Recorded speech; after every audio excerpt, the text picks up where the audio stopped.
News 18 India।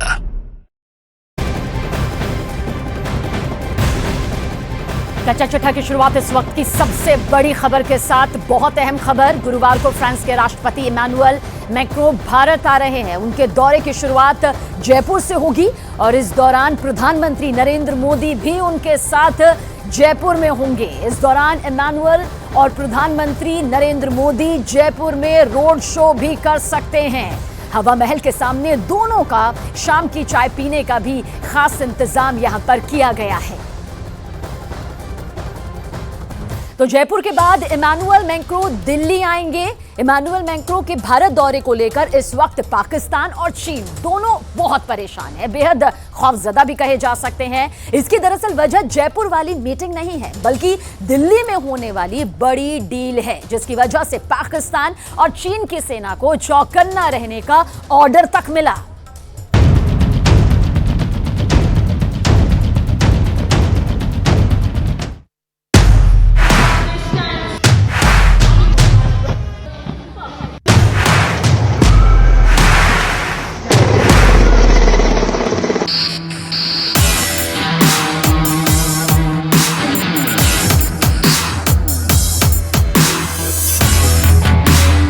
26 जनवरी को कर्तव्य पथ पर जमीन हिलेगी, आसमान चौंकेगा।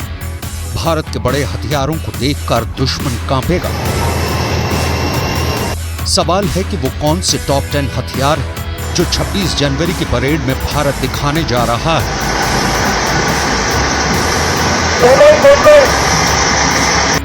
हथियार नंबर 1 T-90 टैंक, हथियार नंबर 2 MRSAM यानी मध्यम दूरी की एयर डिफेंस मिसाइल, हथियार number 3 Pinaka multi barrel rocket launcher, हथियार नंबर 4 प्रचंड अटैक हेलीकॉप्टर, हथियार नंबर 5 नामिका यानी नाग एंटी टैंक मिसाइल कैरियर। बाकी के 5 हथियार आगे दिखाएंगे। पहले देख लीजिए कि इन हथियारों ने फौज को कैसे हथौड़े वाली ताकत दे दी है। ऐसा हथौड़ा जिसके वार के बाद दुश्मन फिर उठने की हिम्मत नहीं करेगा, वो दम तोड़ देगा। T-90 टैंक से लेकर Pinaka multi barrel rocket launcher और प्रचंड हेलीकॉप्टर से लेकर नाग एंटी टैंक सिस्टम, ये सब हथियार मिलकर ऐसी फायर पावर देते हैं जो किसी भी स्ट्राइक कोर की सबसे बड़ी ताकत कही जाएगी। यानी मैन पावर के साथ मशीन पावर, क्योंकि इसमें फौजियों के साथ टैंक भी है, आर्टिलरी भी है, अटैक हेलीकॉप्टर भी है, एंटी टैंक सिस्टम भी है और दुश्मन के हमले को रोकने वाली एयर डिफेंस मिसाइल भी है। इनमें Pinaka multi barrel rocket launcher के लिए अब नया रॉकेट तैयार किया जा रहा है। ऐसा रॉकेट जो 200 किलोमीटर तक वार कर सके। अभी इसके रॉकेट 45 किलोमीटर वाली रेंज के हैं और उन्हें 75 किलोमीटर तक बढ़ाने की बड़ी पहल की गई।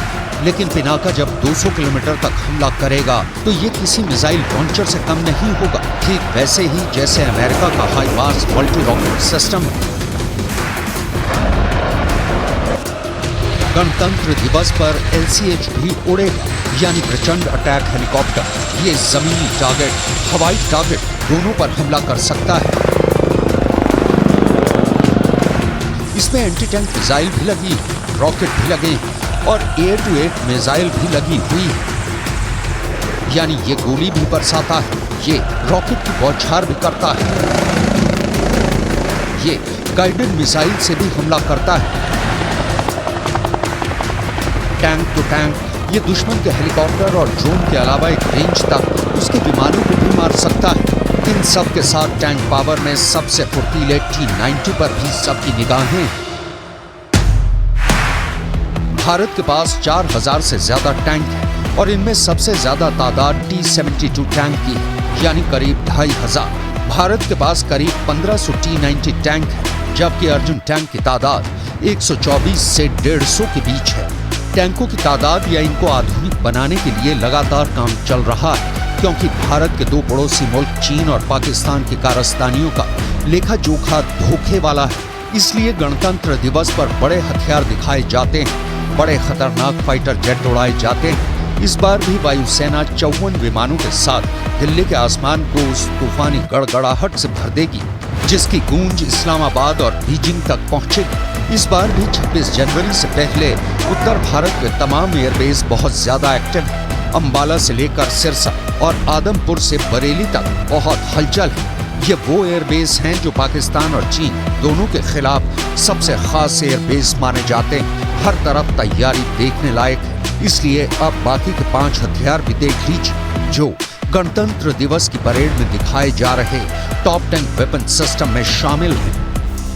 हथियार नंबर 6 C-17 ग्लोब मास्टर, हथियार नंबर 7 राफाल फाइटर जेट, हथियार नंबर 8 सुकोई 30 MKI, हथियार नंबर 9 जैगुआर, हथियार नंबर 10 MiG-29 और साथ में इन विमानों को उड़ाने वाले पायलट। मैं फ्लाइट लेफ्टिनेंट पुण्या नंजप्पा, भारतीय वायुसेना के 47 स्क्वाड्रन में फ्लाइंग पायलट हूँ। इस गणतंत्र दिवस पर मुझे MiG-29 विमान उड़ाने के अवसर मिला है और ये मेरे लिए बहुत गर्व की बात है। 26 जनवरी को वायुसेना अपना मेगा शो दिखाने जा रही है। इस बार फ्लाई पास्ट में एयरफोर्स के 54 विमान उड़ेंगे, जिसमें फ्रांस के जेट भी शामिल होंगे।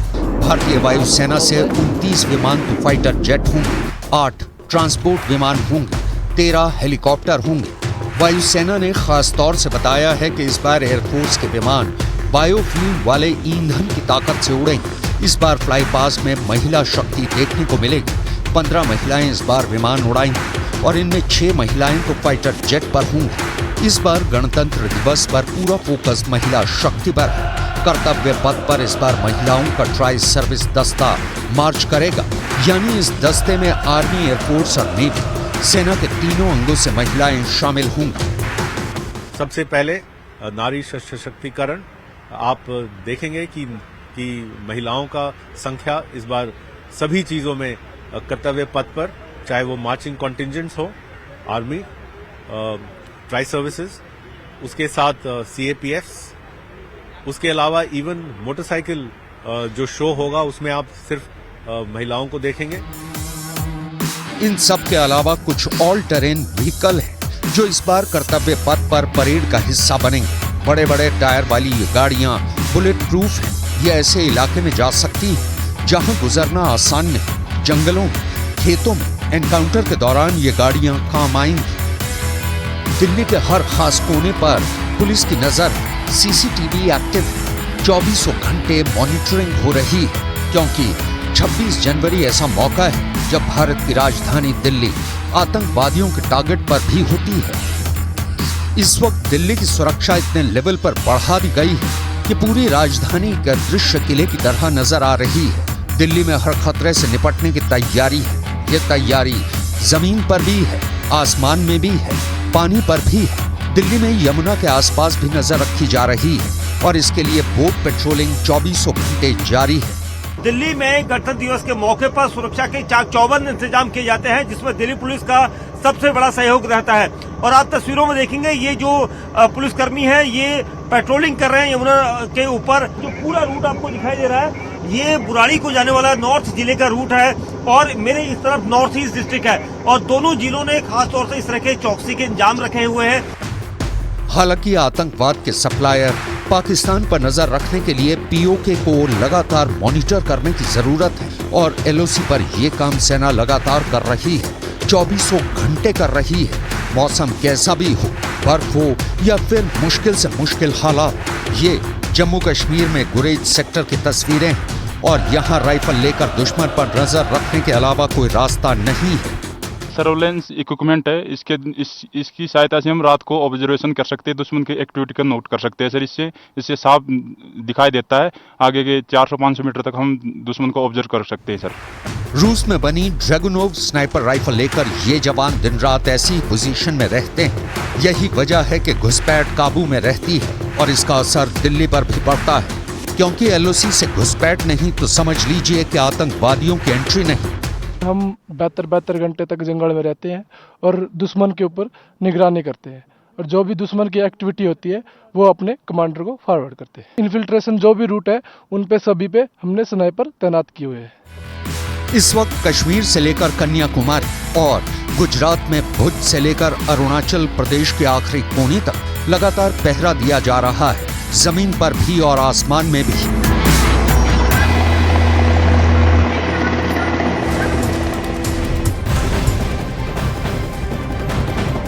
सत्तावन मुस्लिम देशों के संगठन ओआईसी ने राम मंदिर पर भड़काऊ बयान दिया। ओआईसी ने अपने बयान में कहा कि 5 सदी पुरानी बाबरी मस्जिद को तोड़कर राम मंदिर बनाना गलत है और हम इसकी निंदा करते हैं। खबरों के मुताबिक 57 मुस्लिम मुल्कों को राम मंदिर के खिलाफ पाकिस्तान भड़का रहा है।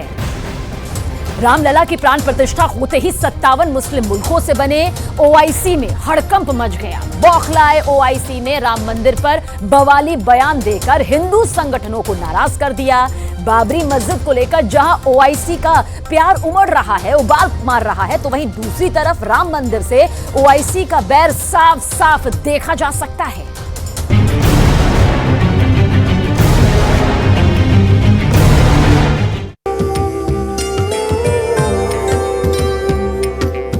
सदियों की प्रतीक्षा के बाद हमारे राम आ गए।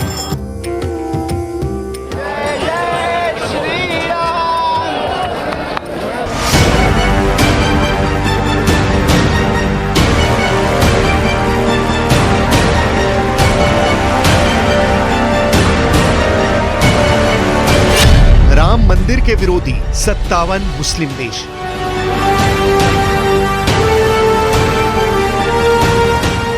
जनवरी 2024 को राम मंदिर में रामलला की प्राण प्रतिष्ठा ने जहां 140 करोड़ हिंदुस्तानियों को गदगद कर दिया है, तो वहीं दूसरी तरफ 57 मुस्लिम देशों में राम मंदिर को लेकर गदर मचा हुआ है।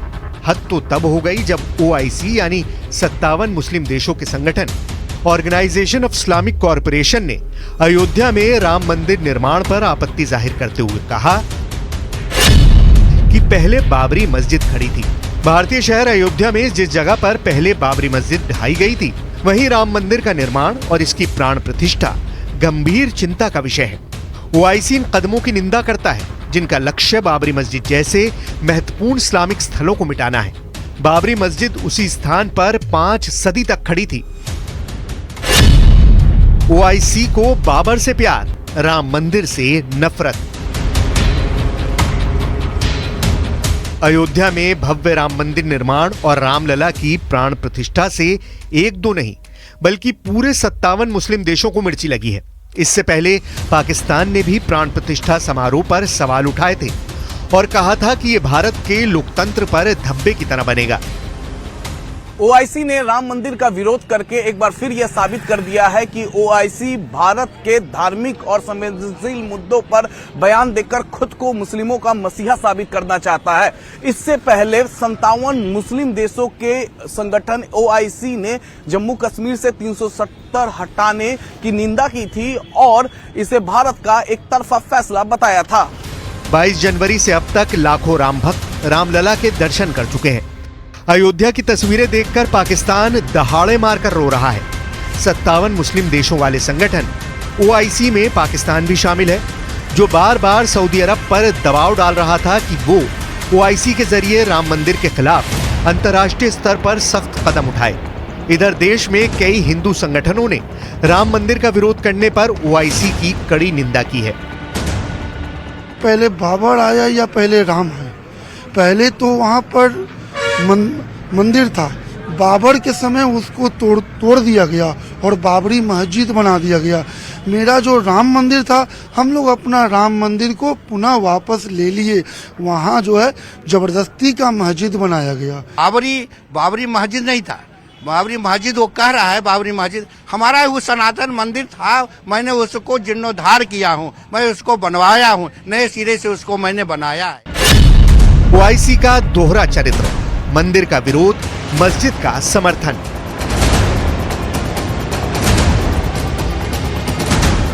सऊदी अरब के जद्दा में ओआईसी के 57 मुस्लिम देशों की तरफ से राम मंदिर पर नफरती बयान दिए गए हैं।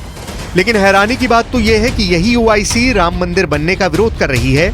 लेकिन वहीं दूसरी तरफ जुलाई 2020 में जब तुर्की ने जबरन 1500 साल पुराने चर्च को मस्जिद बनाया था, तो यही ओआईसी चुप्पी साधे बैठा रहा था। जरा आप साल 2020 की इन तस्वीरों को देखिए, जहां तुर्की के राष्ट्रपति चर्च को मस्जिद बनाते वक्त इस्तांबुल में मौजूद ऐतिहासिक इमारत हागिया सोफिया को चर्च से मस्जिद बना रहे हैं।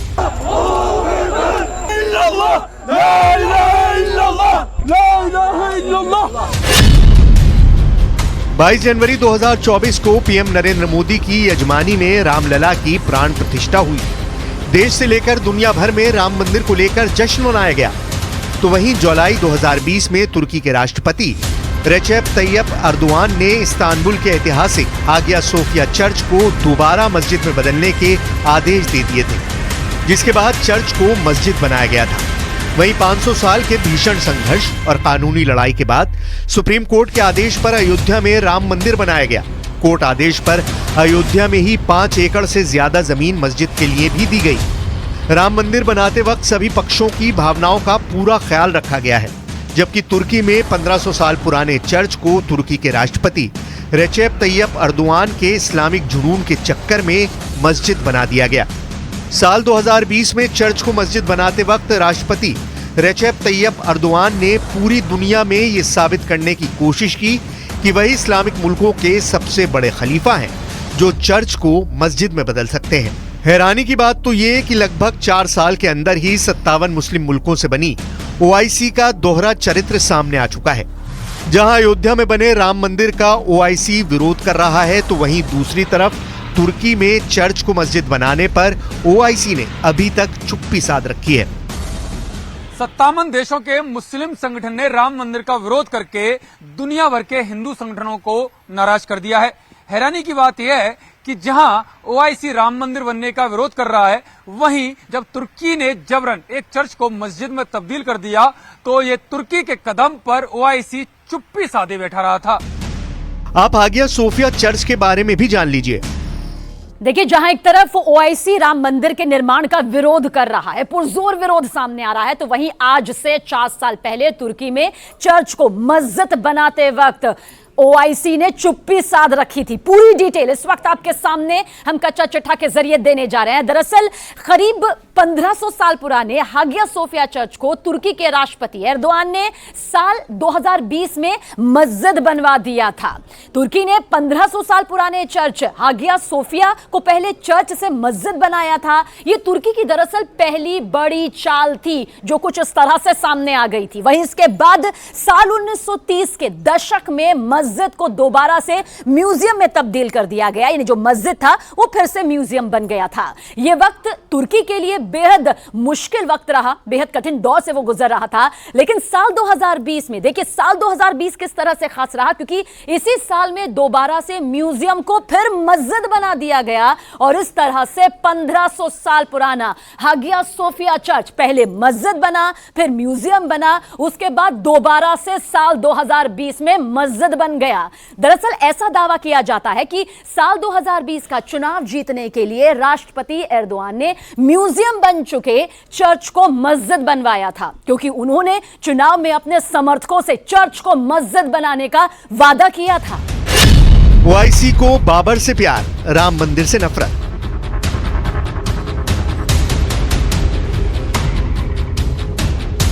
हैरानी की बात तो यह है कि पाकिस्तान से हिंदू मंदिर और हिंदुओं का सफाया करने वाला पाकिस्तान भी राम मंदिर पर भड़काऊ बयान देने में जुटा है।